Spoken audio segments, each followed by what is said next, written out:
Hello everybody, welcome to the way of solution. আজ 21শে জুলাই। আজকের দিনের গুরুত্বপূর্ণ কারেন্ট অ্যাফেয়ার্স নিয়ে চর্চা হবে। অবশ্যই শেষ পর্যন্ত পর্বটি দেখতে থাকবে সকলে। ইতিমধ্যে আমরা অনেক কিন্তু ঘটনা বিগত 24 ঘন্টার মধ্যে ঘটে গেছে, সেই সমস্ত বিষয় নিয়ে আমরা আলোচনা করব এবং সবথেকে গুরুত্বপূর্ণ ফিফা ওয়ার্ল্ড কাপ সেটা নিয়েও আমরা আলোচনা করব এই ভিডিওর মধ্যে। এবং ফিফা ওয়ার্ল্ড কাপ নিয়ে আমি আরও একটা ভিডিও আপলোড করছি, সেটা যারা দেখতে চাও অবশ্যই চ্যানেলে দ্য ওয়ে অফ সলিউশনে কিন্তু পেয়ে যাবে ভিডিওটি। চলো শুরু করছি আমরা আজকের পর্বটি। 21শে জুলাইয়ের গুরুত্বপূর্ণ কারেন্ট অ্যাফেয়ার্সে কী কী বলা হচ্ছে সেটা নিয়ে আমরা একটু ডিটেলস দেখে নিই। প্রথম কোশ্চেন্সে চলে আসি। ফার্স্ট কোশ্চেন্সেই বলা হচ্ছে 2026 সালের ফিফা ফুটবল বিশ্বকাপে কোন দেশ চ্যাম্পিয়ন হয়েছে। ফিফা ফুটবল বিশ্বকাপ এটা 1930 সালে প্রথম আয়োজিত হয়েছিল এবং এই ফিফা ফুটবল বিশ্বকাপ প্রতি 4 বছর অন্তর আয়োজিত হয়ে থাকে। এই বছর 2026 সালে যে ফিফা ফুটবল বিশ্বকাপ হয়েছে সেটা আয়োজন করেছিল 3টি দেশ। আমরা ইতিমধ্যে কারেন্ট অ্যাফেয়ার্সেই প্র্যাকটিস করেছি, আমেরিকা যুক্তরাষ্ট্র, তারপরে কানাডা অ্যান্ড তোমার হচ্ছে মেক্সিকো। এই 3টে কান্ট্রি ছিল হোস্ট কান্ট্রি 2026 সালের ফিফা ওয়ার্ল্ড কাপের।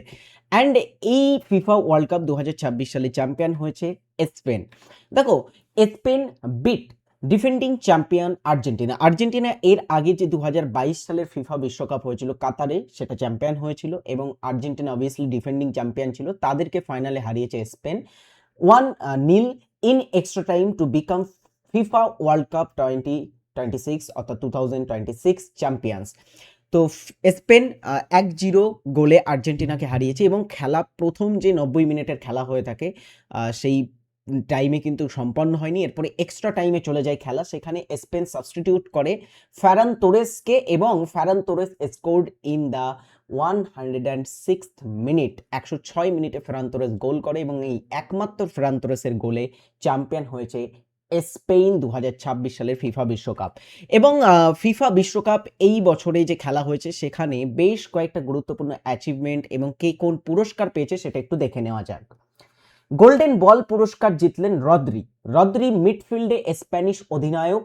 রদ্রি এক অসাধারণ নিজেকে প্রমাণ করেছে। তিনি দলের অত্যন্ত শক্তিশালী এবং জমাট রক্ষণভাগকে সুসংহত রেখেছিলেন, যা শেষ পর্যন্ত তাদের ফিফা বিশ্বকাপ জয়ে বড় ভূমিকা রাখে। তো রদ্রি স্পেন যে ফুটবল টিম ছিল তার ক্যাপ্টেন এবং রদ্রি মিডফিল্ডে খেলে থাকেন এবং তার পারফরমেন্সের জন্য সম্প্রতি তাকে গোল্ডেন বল, মানে পুরো টুর্নামেন্টের সেরা খেলোয়াড় যিনি হয় তাকে কিন্তু গোল্ডেন বল দেওয়া হয়, সেই পুরস্কার তিনি পেয়েছেন। অ্যান্ড বলা হচ্ছে 2026 সালের টুর্নামেন্টে 10টি গোল করার সুবাদে ফ্রান্সের কিলিয়ান এমবাপে টানা দ্বিতীয়বারের মতো ফিফা বিশ্বকাপে গোল্ডেন বুট পুরস্কার জয় করলেন। এর আগে 2022 ফিফা ফুটবল বিশ্বকাপে কিলিয়ান এমবাপে গোল্ডেন বুট জিতেছিলেন, এই বছরেও কিন্তু গোল্ডেন বুট জিতেছেন। এইবার তিনি 10টি গোল করেছেন। টুর্নামেন্টে ফিফা ইয়াং প্লেয়ার বা সেরা উদীয়মান খেলোয়াড় হিসাবে নির্বাচিত হয়ে পাউ কুবার্সি নিজের অর্জনের ঝুলিতে আরও একটি বিশেষ কৃতিত্ব যোগ করেছেন। ইয়াং প্লেয়ার, ইনি স্পেনের রক্ষণভাগে খেলে থাকেন, পাউ কুবার্সি। অ্যান্ড পাউ কুবার্সি অত্যন্ত গুরুত্বপূর্ণভাবে তিনি স্পেনের রক্ষণভাগকে সামলেছেন এবং তার এই পারফরমেন্সের জন্য তাকে বেস্ট ইয়াং প্লেয়ার বা সেরা উদীয়মান খেলোয়াড়ের খেতাব দেওয়া হয়েছে। এরপরে সিমন্স হচ্ছে এনার ফুল নেম উন্নাই সিমন্স। ইনি was awarded the 2026 FIFA world Cup golden glove. তো তিনি গোল্ডেন গ্লাভস জিতেছেন। গোল্ডেন গ্লাভস কাকে দেওয়া হয়? যিনি সেরা গোলরক্ষণ হন। তো স্পেনের রক্ষক ভাগের শেষ প্রহরী হিসাবে গোলরক্ষক উনাই সিমন পুরো টুর্নামেন্ট জুড়ে দুর্দান্ত পারফরমেন্স দেখিয়েছেন, তার জন্য তাকে সম্প্রতি সম্মানিত করা হয়েছে। অ্যান্ড স্পেন ওভারঅল খুব ভালো খেলেছে অ্যান্ড স্পেনের যারা সাপোর্টার্স অ্যান্ড স্পেন টিম তাদেরকে আমরা অবশ্যই অভিনন্দন জানাই এই জয়ের জন্য। চলো আমরা পরবর্তী কোশ্চেন্সে চলে আসি। ভারতের প্রথম বেসরকারিভাবে তৈরি কক্ষপথীয় রকেট বা অরবিটাল রকেট যার নাম বিক্রম, এটি কোন মহাকাশ গবেষণা সংস্থা উৎক্ষেপণের জন্য প্রস্তুত করেছে?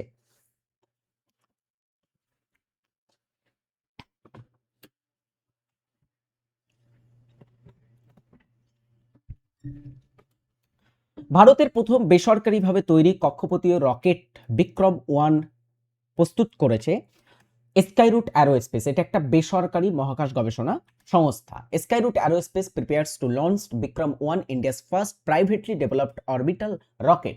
ভারত সরকারের দূরদর্শী সংস্কারের মাধ্যমে ভারতের মহাকাশ খাত এক ঐতিহাসিক পরিবর্তনের মধ্য দিয়ে যাচ্ছে।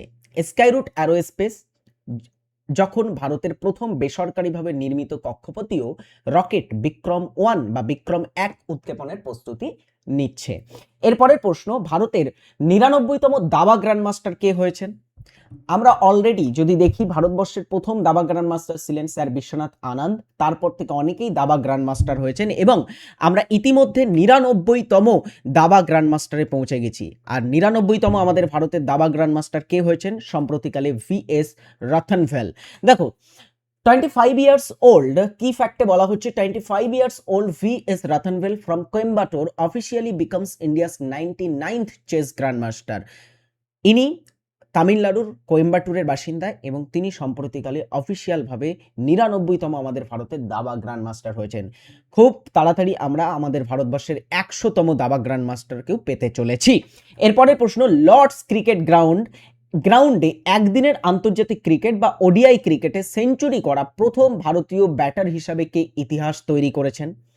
লর্ডস ইংল্যান্ডের বিখ্যাত ক্রিকেট গ্রাউন্ড, খুব ফেমাস ক্রিকেট গ্রাউন্ড। এই লর্ডস ক্রিকেট গ্রাউন্ডে একদিনের আন্তর্জাতিক ক্রিকেট, সেখানে সেঞ্চুরি করা প্রথম ভারতীয় ব্যাটসম্যান হয়েছেন যিনি, তিনি হলেন রোহিত শর্মা।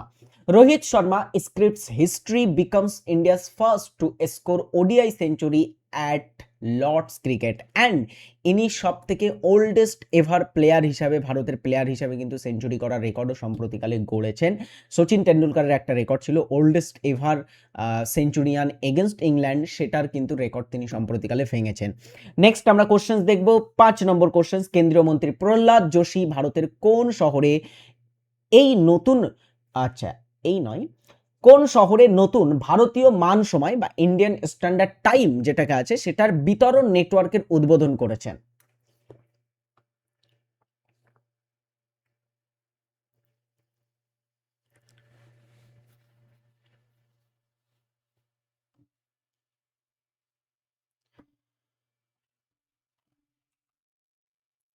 সঠিক উত্তর হবে, ডিয়ার স্টুডেন্টস, বেঙ্গালুরু শহরে। Shri Pralhad Joshi commissions white rabbit technology based India's standard time dissemination demonstration network in Bengaluru. তো সম্প্রতিকালে প্রহ্লাদ যোশী বেঙ্গালুরুতে হোয়াইট র্যাবিট বলে একটি প্রযুক্তি বা টেকনোলজি ভিত্তিক ইন্ডিয়ান স্ট্যান্ডার্ড টাইম বা ভারতের প্রমাণ সময় ডিসেমিনেশন অ্যান্ড ডেমনস্ট্রেশন নেটওয়ার্ক, অর্থাৎ সম্প্রচার এবং প্রদর্শনমূলক একটা নেটওয়ার্ক এর সূচনা করেছেন বেঙ্গালুরুতে। খুব গুরুত্বপূর্ণ। দেখো এটা একটু ডিটেলসে আমাদের দেখতে হবে।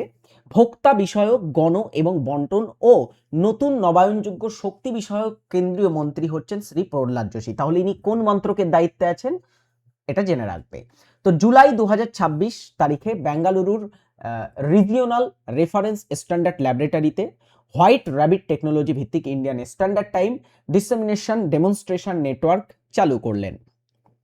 এর কি ফিচার্স বা মূল কি এর গুরুত্বপূর্ণ ফিচার্স আছে, কি এর তোমার হচ্ছে লাভ আমরা পেতে চলেছি এর মাধ্যমে, বলা হচ্ছে ইউটিসি NPLI এর সাথে সামঞ্জস্যপূর্ণ ভারতীয় মানক সময় বা ইন্ডিয়ান স্ট্যান্ডার্ড টাইম যেটা আছে সেটা নিরাপত্তে ছাড়িয়ে দেওয়া সম্ভব করে। এটা প্রিসিশন টাইম প্রোটোকল বা PTP ভিত্তিক হোয়াইট র্যাবিট টেকনোলজি ব্যবহার করে। এটি অত্যন্ত নির্ভুল, নিরাপদ এবং নির্ভরযোগ্যভাবে সময়ের সমন্বয় নিশ্চিত করে। গুরুত্বপূর্ণ বিভিন্ন খাতের জন্য বিশেষভাবে এটা তৈরি করা হয়েছে, যেমন ব্যাংকিং, আর্থিক বাজার, টেলিযোগাযোগ, বিদ্যুৎ ব্যবস্থা, পরিবহন, ডিজিটাল শাসন ব্যবস্থা এবং অন্যান্য বিভিন্ন কৌশলগত পরিকাঠামো, এই সমস্ত ক্ষেত্রে জন্য সম্প্রতিকালে এটা তৈরি করা হয়েছে। খুব গুরুত্বপূর্ণ ছিল এই প্রশ্নটা। এরপরে চলে আসো আমরা 6 নম্বর কারেন্ট অ্যাফেয়ার্সে কি পাচ্ছি। আন্তর্জাতিক রসায়ন অলিম্পিয়াড বা ইন্টারন্যাশনাল কেমিস্ট্রি অলিম্পিয়াড ভারত কোন পদক জিতেছে? সম্প্রতি আমরা এটাও পড়েছি যে ইন্টারন্যাশনাল ফিজিক্স অলিম্পিয়াড, সেখানে আমাদের ভারত কিন্তু পদক জিতেছে, গোল্ড পদক জিতেছে। অ্যান্ড সম্প্রতি রসায়ন বা কেমিস্ট্রি অলিম্পিয়াড যেটা হয়েছে সেখানেও আমাদের ভারত গোল্ড জিতেছে, সোনা জিতেছে। India wins 4 gold medal at international chemistry olympiad and obviously প্রথম স্থান অধিকার করেছে আমাদের ভারতবর্ষ। এছাড়া India wins 1 gold and 3 silver medal at international biology olympiad 2026। 2026 সালে যে বায়োলজি বা জীববিদ্যা বিষয়ক, জীবনবিজ্ঞান বিষয়ক যে অলিম্পিয়াডটা হয়েছে সেখানে আমাদের ভারত একটা সোনা এবং তোমার হচ্ছে 3টে সিলভার মেডেল অর্থাৎ রৌপ্য পদক জিতেছে। সাথে সাথে রসায়ন অলিম্পিয়াড, সেখানে আমাদের ভারত 4টি সোনার পদক জিতেছে। এর আগে কেমিস্ট্রি অলিম্পিয়াডেও আমরা কিন্তু পদক জিতেছিলাম। সো ভারতীয় ছাত্ররা খুব ভালো করছে এই ক্ষেত্রটাতে। এরপরে আমাদের কোশ্চেন 7-এ বলা হচ্ছে ফিফা ফুটবল বিশ্বকাপ। এই যে ফিফা ফুটবল বিশ্বকাপ সম্প্রতি সম্পন্ন হলো এবং আমরা চ্যাম্পিয়নও পেয়ে গেছি, Spain are the champion. And FIFA football বিশ্বকাপে ইতিহাস তৈরি করে কে ইতিহাসের সর্বকালের সর্বোচ্চ গোলদাতা হয়েছেন?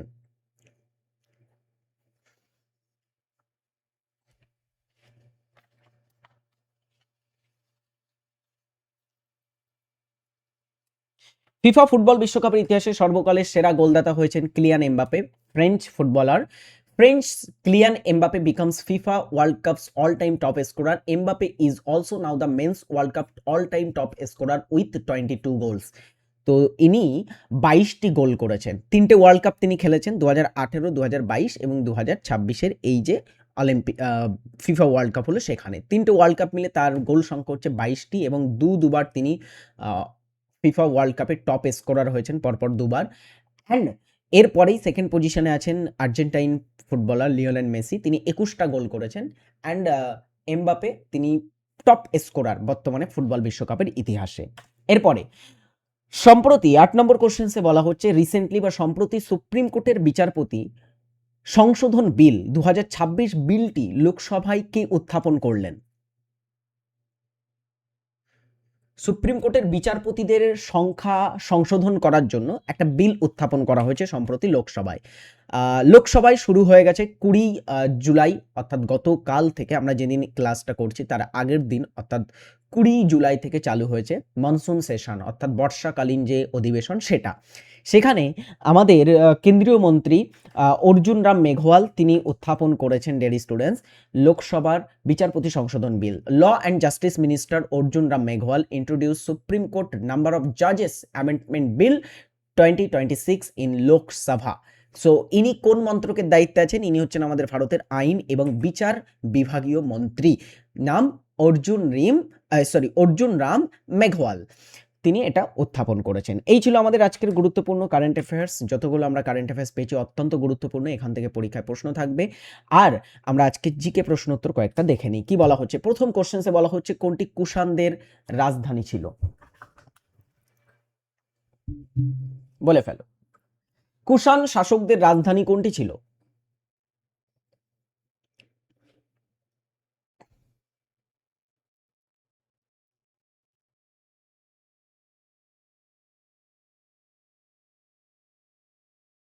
কুষাণ শাসকদের রাজধানী ছিল পুরুষপুর।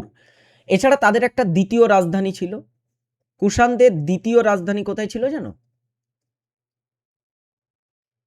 এই পুরুষপুরটা বর্তমানে পাকিস্তানের পেশোয়ারের মধ্যে পড়ে। পেশোয়ার বলে যে জায়গাটা আছে সেটাই আগে পুরুষপুর ছিল। হ্যাঁ, কুষাণদের যেটা দ্বিতীয় রাজধানী ছিল সেই দ্বিতীয় রাজধানীর নাম হচ্ছে মথুরা। এরপরে আমাদের কোশ্চেন 2, আফগানিস্তানের প্রধান সরকারি ভাষা কি? ভারতের বিভিন্ন প্রতিবেশী দেশ তাদের সরকারি ভাষা জেনে রাখতে হবে। যেমন আমি 2-3টে দেশের নাম বলে দিচ্ছি। চীন দেশের সরকারি ভাষার নাম কি?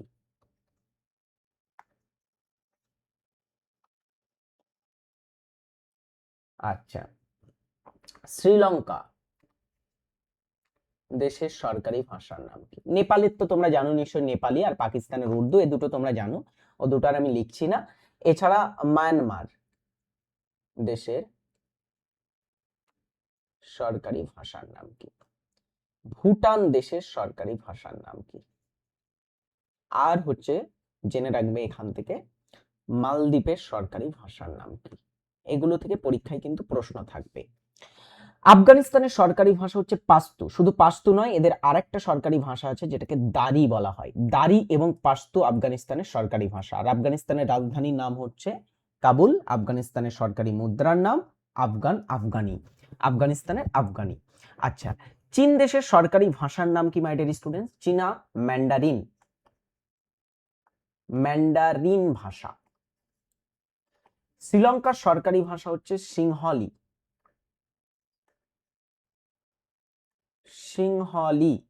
এছাড়া আরো একটা তাদের ভাষা আছে যেটাকে তামিল ভাষা বলা হচ্ছে। তামিল এবং সিংহলি হচ্ছে তাদের সরকারি ভাষা। মায়ানমারের হচ্ছে সরকারি ভাষা বর্মিজ ভাষা। হ্যাঁ, বর্মিজ ভাষা তাদের সরকারি ভাষা। আর ভুটানের সরকারি ভাষা হচ্ছে জাংখা সরকারি ভাষা। মালদ্বীপের হচ্ছে দিবেহি। এই হচ্ছে কয়েকটা ভারতের প্রতিবেশী দেশ এবং তাদের সরকারি ভাষার নাম। অলরাইট, চলো পরের প্রশ্ন 3। নিচের কোনটি উদ্বায়ী বা ভোলাটাইল কঠিন পদার্থ?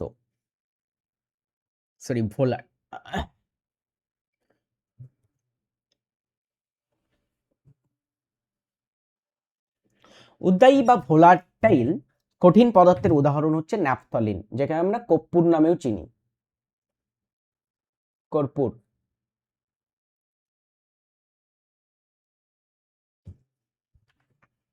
মানুষ স্বাধীন হয়ে জন্মায় কিন্তু সর্বত্র সে শৃঙ্খলে আবদ্ধ, এই বিখ্যাত উক্তিটি কার? মানুষ তো জন্মায় স্বাধীন হয়ে, কিন্তু বর্তমানে তারা পৃথিবীতে যত গ্রো আপ করে তত তারা শৃঙ্খলে আবদ্ধ হয়। একদমই বাস্তব কথা। আর এই বিখ্যাত উক্তিটি কে দিয়েছিলেন?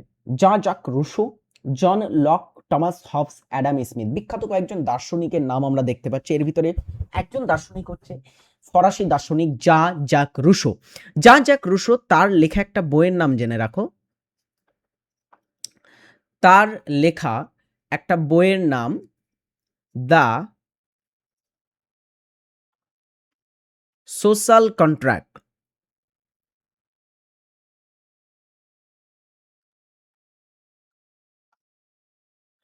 এই বইটা তিনি লিখেছিলেন, বিখ্যাত ফেমাস বই দ্য সোশ্যাল কন্ট্রাক্ট। অ্যান্ড এই বইটাতে কিন্তু এই উক্তিটা দেয়া হয়েছিল, মানুষ স্বাধীন হয়ে জন্মায় কিন্তু সর্বত্র সেই শৃঙ্খলে আবদ্ধ।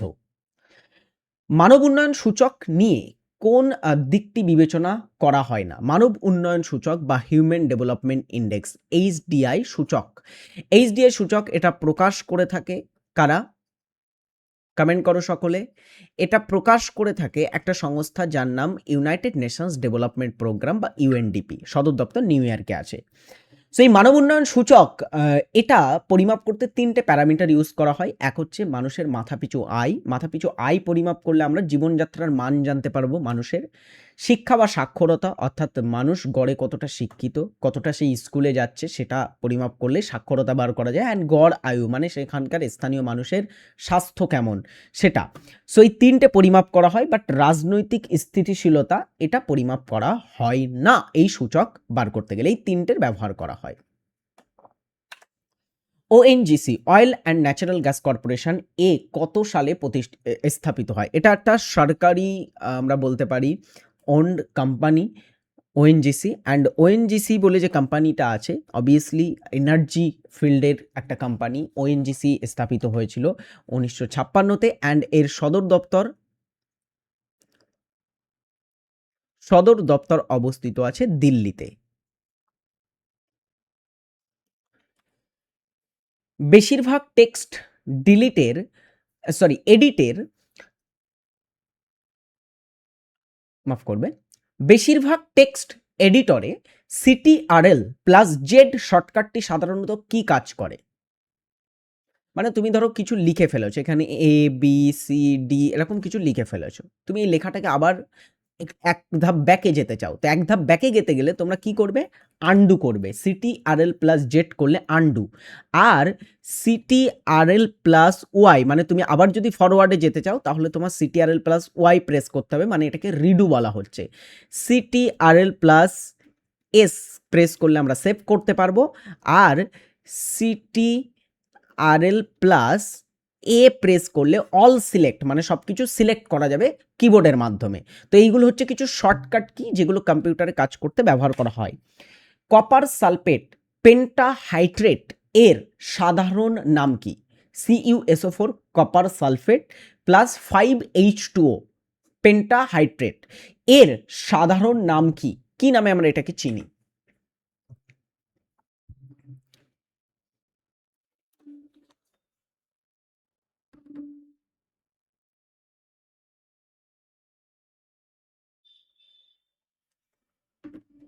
সঠিক উত্তর হচ্ছে তুঁতে, অপশন এ। নেক্সট, বুদ্ধচরিত গ্রন্থটি কে রচনা করেন?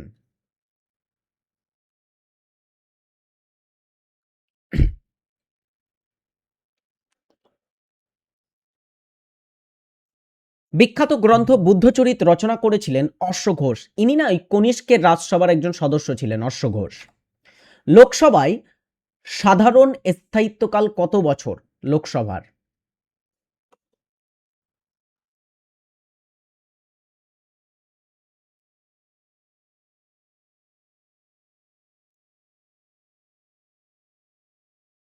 লোকসভার সাধারণ স্থায়িত্বকাল 5 বছর হয়ে থাকে, মানে লোকসভার সদস্যদের কার্যকালের মেয়াদ। একটা বাড়ির কাজ দিয়ে আমরা ক্লাসটি শেষ করব। ভারতের মনসবদারি ব্যবস্থা কে প্রবর্তন করে? কমেন্ট বক্সে অবশ্যই জানাবে। Thanks for watching. জয় হিন্দ, বাই।